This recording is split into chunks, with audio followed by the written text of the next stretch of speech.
Ce que je peux vous dire, j'ai promis aux Camerounais pendant ma campagne, partout. Coucou mes gens, je suis de retour. Vous connaissez Facebook? Facebook ne brille pas, maman. Le morceau de... je me fais oublier son nom.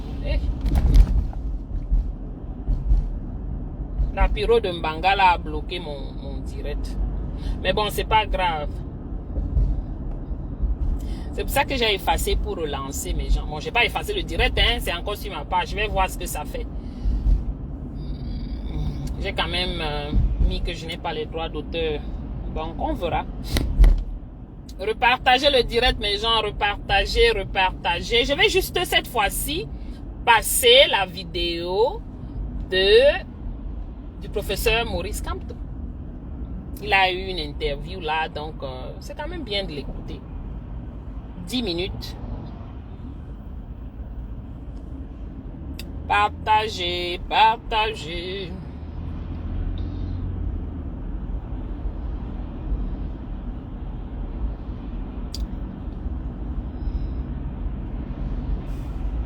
Partagez, alors on lance. Moi je conduis, je ne peux pas partager. Comment la fête d'exit que je suis ici là? On va arriver. Faut que je quitte d'ici rapidement.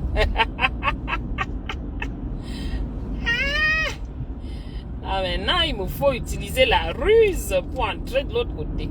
Voilà, mais bon, c'est ça la conduite. Oh, j'ai trouvé un très bon espace. Voilà.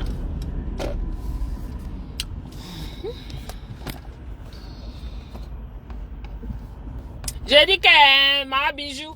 Non, j'ai coupé parce que j'ai dit que je coupais. Tu n'as pas compris. J'ai dit que je coupais parce que Facebook était en train de bloquer. Ils m'ont signifié ça 3 fois. Tu vois?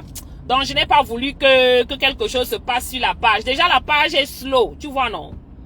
J'ai dit que je coupe, je reviens. Là, maintenant, je vais mettre... je vais passer la vidéo de... l'interview du professeur Maurice Kamto. On s'est bien amusé dans la musique, non? Oui, j'ai coupé, parce que ça me... C'était déjà la 3e fois. Toi aussi, entre. Toi, j'ai fait comme toi, on a fait ensemble. Entre, nous sommes les bandits comme ça, là. Oui, entre. Avançons. On fait là. J'arrive là-bas quand j'arrive, vraiment. Partagez. Je ne mets plus la musique. Sur l'autre aussi, je ne vais pas mettre la musique. Je vais laisser. C'est quand même important, c'est juste pour l'écouter. Je ne sais pas si beaucoup de gens l'ont écouté. Merci ma bijou, merci.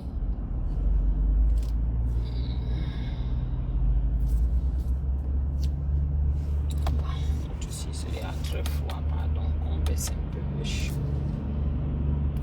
Je te dis, oh. Toi, tu écoutes aussi la musique comme ça, tu as ta nostalgie et puis bon, et puis on avance. C'est ça.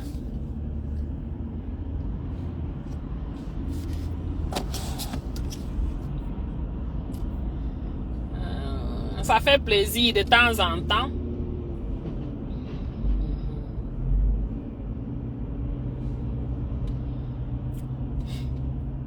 J'ai dit que je revenais, non. Ceux qui étaient là, vous ne revenez pas. Revenez.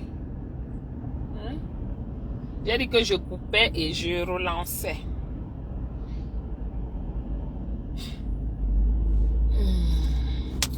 My trafico. Et ici devant, des lignes fermées, lignes bloquées. Hey,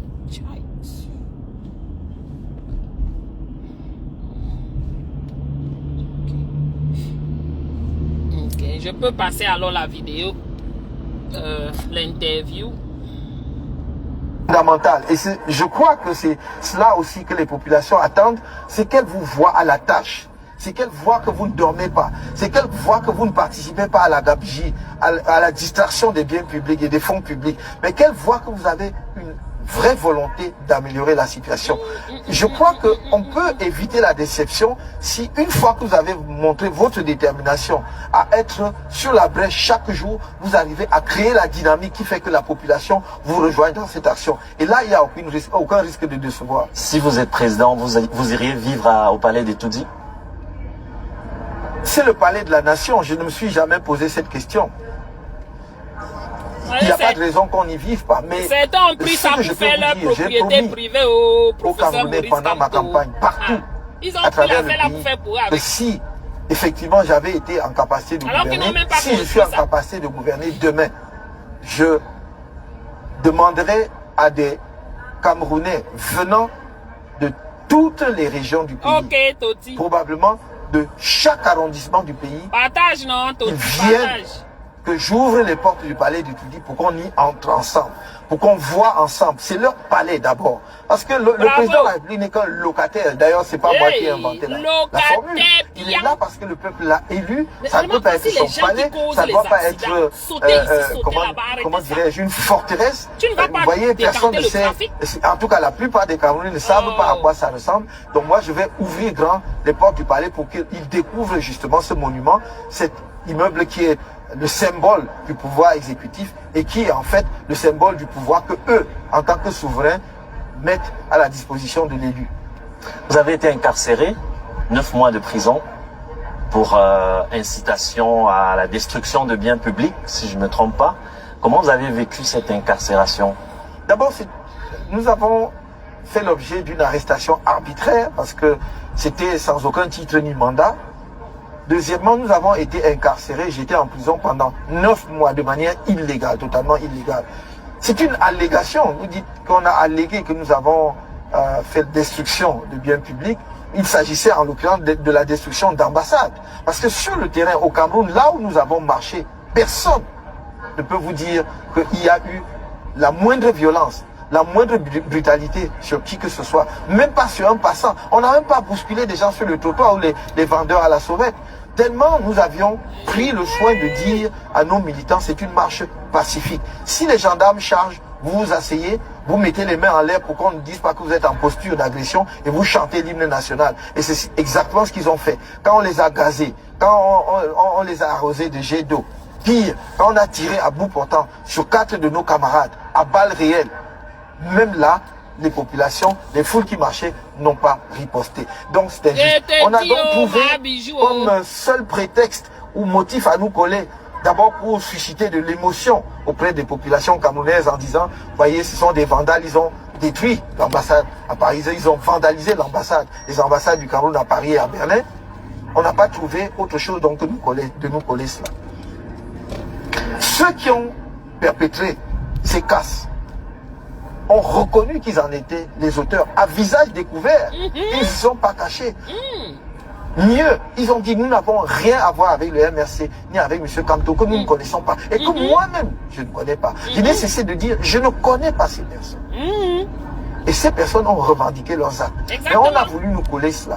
J'ai donc été obligé de porter plainte contre le ministre camerounais de la communication qui répétait cela à chaque sortie et qui avait été le premier, avec le ministre de l'administration territoriale, à lancer cela dès le 26, alors que les casses étaient encore en cours. Comment pouvait-il savoir que c'est nous qui avions organisé les casses, que c'est nous qui étions derrière, alors qu'elles étaient encore en cours? Et donc, depuis lors, nous avons porté plainte et nous suivons justement la procédure qui est en cours.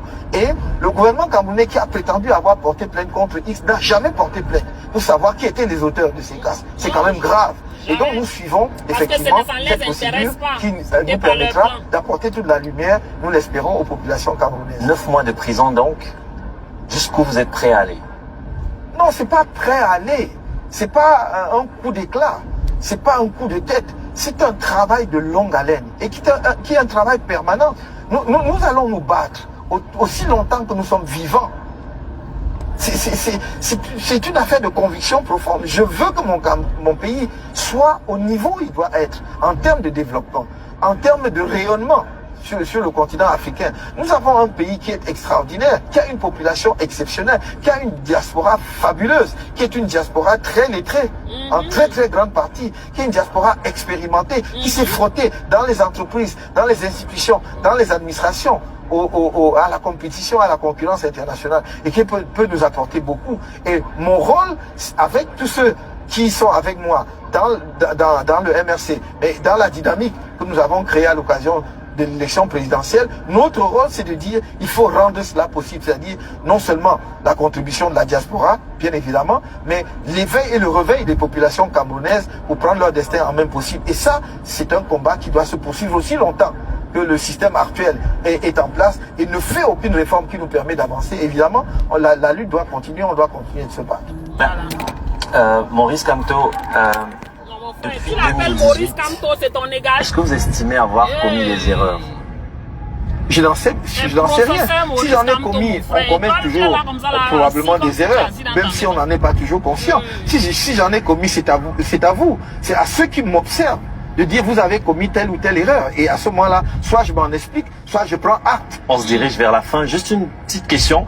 Dans les années 82, lorsque Paul Biya a pris les rênes, on parlait de lui comme étant quelqu'un de charmant, quelqu'un d'humain, quelqu'un de calme, de docile. Et aujourd'hui, vous, comment vous vous voyez? Qui est Maurice Kamto en privé? Comment pouvez-vous décrire? Comment voulez-vous que je parle de moi-même, surtout de qui je suis en privé? C'est ceux qui m'observent en privé qui peuvent le mieux parler de moi. Comment voulez-vous que je puisse même simplement imaginer comment je me perçois moi-même?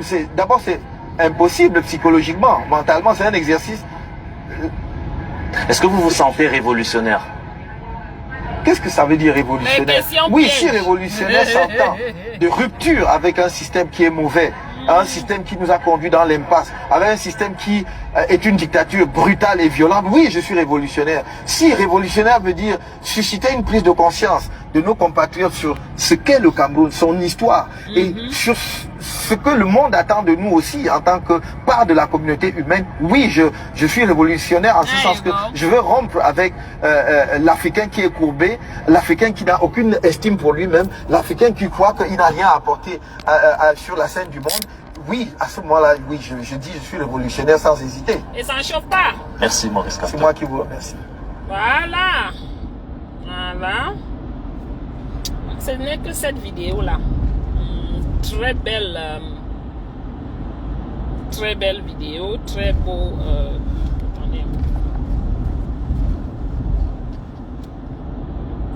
Très beau petite interview.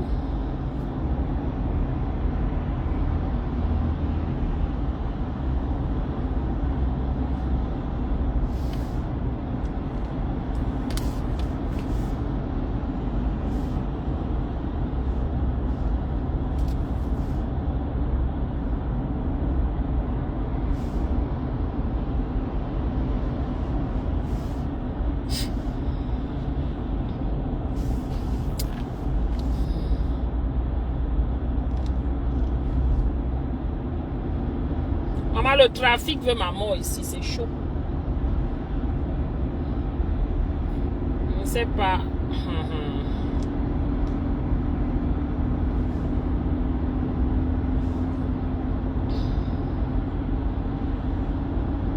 Non mais oh Jesus. Let's take I-270 North Spur. In half a mile. Use the left 3 lanes to take exit 38, I-270 North toward Rockville, Frederick. Moi, je vais vous laisser. Je recommence encore. Je vais mettre mon GPS, ma bijou. Je suis presque là où je dois être. In 1000 feet, exit left. On doit faire un direct spécial pour ça. Exit left to exit 38, I-270 North. Parce que je dois m'apprêter, je suis presque arrivé. Donc je dois mettre le GPS pour voir exactement. Non? Merci beaucoup du partage. Partagez, que tout le monde écoute. Ce que je vais faire, c'est qu'on va refaire ceci. Il y a toujours le trafic. Oh. On va refaire ceci pour permettre, pour discuter même de ce qu'il a dit.